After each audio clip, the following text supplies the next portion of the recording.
Hello everyone and welcome to a new ServiceTonic video. In this video, we will give you an overview on page design. In this video, we will learn how to make tabs or containers visible and invisible within tickets, create new custom tabs, display all service fields along with their possible values, change the order of the tabs inside the ticket, and finally add roles to each of these windows. Before we begin, let me explain that page design is essential for creating service tickets. It provides an easy way to configure ticket fields. To configure this section, we must go to Administration, Service Desk, Page Design. First of all, it's important to note that ServiceTonic offers some predefined tabs such as the header, history, or contact. We will start the example by creating a new tab. First, we will enter the name. In this case, we will add ticket categorization.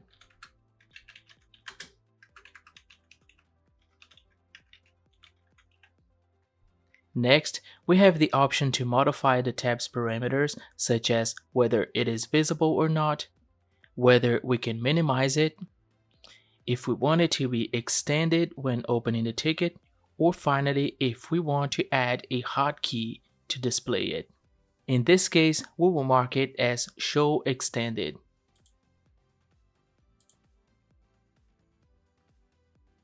Once the new tab is created, we have the following options: create another one, add a translation to the tab, update the previously configured parameters, delete the tab, modify the permissions for that tab, and finally the option to order that tab in the ticket editing view.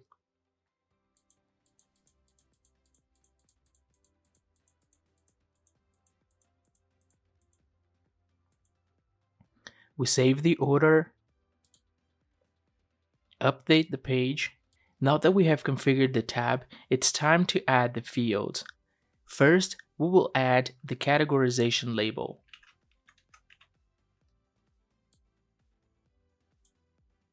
Followed by fields like the ticket type,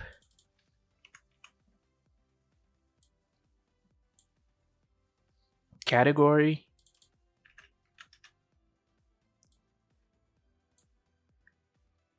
and finally subcategory. We can also move the position of the fields within the tab to reorder or remove them. Lastly, and very importantly, we apply the changes. Finally, we create a new ticket to confirm the correct configuration. We go to the ticket details, and as we can see here, we have the categorization tab with the fields and parameters we have introduced.